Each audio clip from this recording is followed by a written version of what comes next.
Assalamualaikum warahmatullahi wabarakatuh. Salam sejahtera buat kita semua.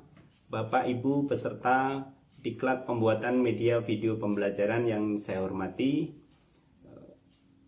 Kita ucapkan puji syukur kehadirat Allah Subhanahu wa Ta'ala, Tuhan Yang Maha Esa, yang telah memberikan kesehatan buat kita semua, sehingga kita bersama dapat berkumpul pada pertemuan kali ini untuk membahas materi diklat yang pertama, yaitu materi tentang pengembangan keprofesian berkelanjutan atau PKB. Bapak Ibu guru yang telah mengalami kenaikan pangkat berkali-kali mungkin tentang materi ini sudah sangat paham. Namun demikian, peserta dari pelatihan kali ini adalah ada beberapa atau bahkan banyak sekali guru-guru yang pemula yang baru diterima CPNS pada tahun kemarin. Materi tentang pengembangan keprofesian berkelanjutan ini adalah bukan materi yang asing bagi Bapak Ibu yang sudah lama menjadi guru atau sudah berkali-kali mengalami kenaikan pangkat dan sudah melakukan pengembangan keprofesian berkelanjutan. Namun demikian, berbeda halnya dengan Bapak Ibu guru yang baru diterima CPNS atau bahkan baru tahun kemarin diterima CPNS, jadi tahun ini baru proses untuk menjadi PNS. Beliau semua tentunya belum memahami sepenuhnya tentang apa itu pengembangan keprofesian berkelanjutan dan apa manfaatnya bagi guru-guru PNS yang mengajar di SD, SMP maupun SMA. Bapak Ibu yang saya hormati, unsur dari pengembangan keprofesian berkelanjutan itu ada 3, yaitu yang pertama adalah pengembangan diri, yang kedua adalah melakukan publikasi ilmiah, dan yang ketiga adalah membuat atau melakukan karya inovatif atau karya inovasi. Unsur-unsur dari ketiga unsur tersebut dibagi menjadi beberapa bagian yang bisa dilakukan oleh Bapak Ibu guru semua, dan pada unsur-unsur tersebut nantinya akan menghasilkan angka kredit yang sudah terukur dan sudah diamanatkan oleh Permenpan 16 tahun 2009 yang bisa Bapak Ibu guru sekalian baca di Permenpan 16 tahun 2009. Bapak Ibu yang saya hormati, untuk memahami tentang materi-materi pengembangan keprofesian berkelanjutan, Bapak Ibu guru dapat melihat atau membaca pada buku 4 yang dikeluarkan oleh Kementerian Pendidikan dan Kebudayaan. Di situ terdapat petunjuk teknis berupa angka kredit, sistematika, pelaporan, dan lain-lain yang berkaitan dengan pengembangan profesi yang sedang atau Bapak Ibu lakukan dalam perjalanan menjadi pegawai negeri sipil guru. Unsur pengembangan keprofesian berkelanjutan yang pertama adalah pengembangan diri. Pengembangan diri terdiri dari diklat keprofesian atau diklat profesi, bisa berupa diklat, workshop, ataupun pelatihan yang lain. Yang kedua adalah kegiatan kolektif guru. Di sini kita kenal adanya KKG, kegiatan kolektif guru untuk guru SD. Ada kegiatan MGMP, itu adalah untuk guru-guru mata pelajaran di SMP, SMA, dan SMK. Masing-masing kegiatan tersebut mempunyai angka kredit yang bisa Bapak Ibu lihat pada buku 4 yang terlampir dalam file di bawah.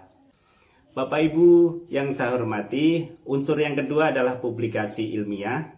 Publikasi ilmiah ini terdiri dari 3 item atau bagian yang besar, yaitu pertama adalah presentasi pada forum ilmiah, yang kedua adalah penelitian, dan yang ketiga adalah publikasi buku teks pelajaran atau buku-buku lain yang bermanfaat di bidang pendidikan.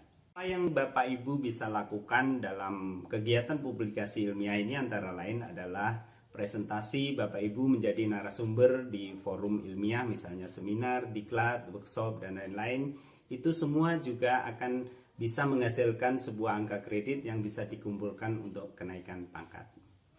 Yang kedua adalah sebuah karya penelitian. Penelitian di sini yang dimaksudkan adalah penelitian di bidang pendidikan. Kalau kita guru atau kepala sekolah, itu lingkupnya kalau guru pada lingkup kelas, kalau kepala sekolah itu pada lingkup sekolah. Namun demikian, penelitian yang kita lakukan dan dibuat laporan tidak serta-merta akan menghasilkan angka kredit.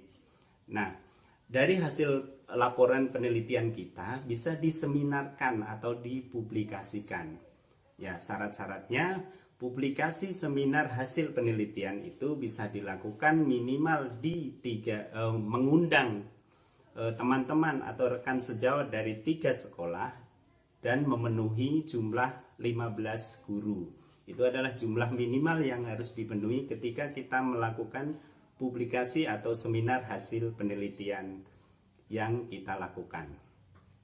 Nah, penelitian di sini, jangan Bapak Ibu guru bayangkan bahwa penelitian itu hanya penelitian tindakan kelas. Di dalam buku 4 itu bisa kita baca bahwa penelitian itu ada beberapa macam.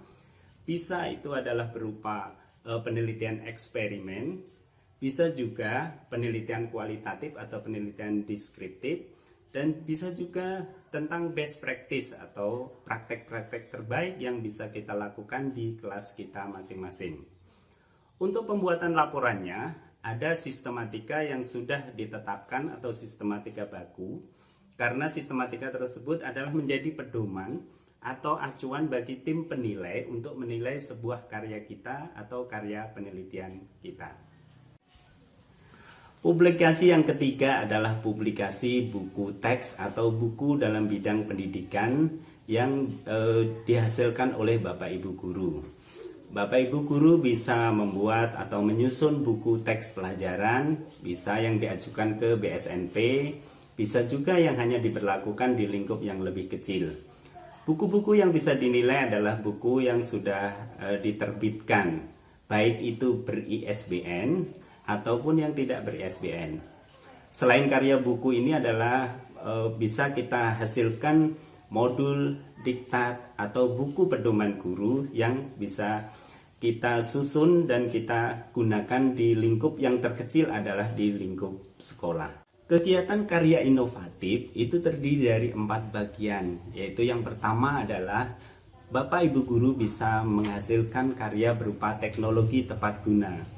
Yang kedua adalah pembuatan alat peraga atau alat praktikum, dan yang ketiga adalah pembuatan atau memodifikasi hasil karya seni atau membuat karya seni. Dan yang keempat adalah kegiatan penyusunan standar atau penyusunan soal dan lain-lain.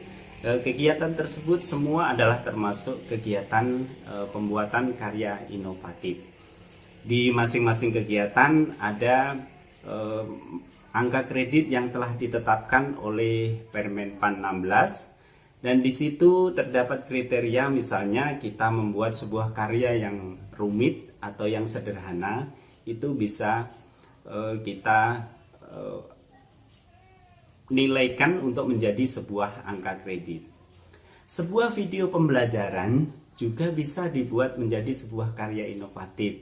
Namun di situ adalah ada syarat dan ketentuan yang berlaku, misalnya tentang durasi dari video tersebut, itu ada syaratnya. Nanti Bapak Ibu bisa membaca di buku 4 tentang PKB, di situ sudah ada ketentuan lengkapnya. Ketika Bapak Ibu membuat media pembelajaran interaktif misalnya, ketika Bapak Ibu menggunakan aplikasi yang rumit atau yang sederhana, itu bisa ada bobotnya masing-masing dan bisa kita nilaikan menjadi sebuah unsur dalam pengembangan keprofesian berkelanjutan. Demikian Bapak Ibu untuk materi pengembangan keprofesian berkelanjutan. Bapak Ibu nantinya akan melanjutkan proses selanjutnya untuk membaca modul selanjutnya tentang pembuatan video pembelajaran. Di situ ada penyusunan, ada proses editing, dan akhirnya akan menjadi sebuah karya yang jadi. Bapak Ibu nanti akan ditemani rekan-rekan kami di Yayasan Bakti Acarya Pertiwi yang telah menyiapkan materi-materi selanjutnya. Bapak Ibu bisa memahami materi tersebut secara bertahap dan nantinya akan dipahami benar-benar, dan nantinya Bapak Ibu bisa melakukannya dengan baik dan menghasilkan karya terbaik. Untuk video kali ini terima kasih atas perhatiannya, kurang lebihnya mohon maaf. Billahi taufik wal hidayah. Wassalamualaikum warahmatullahi wabarakatuh.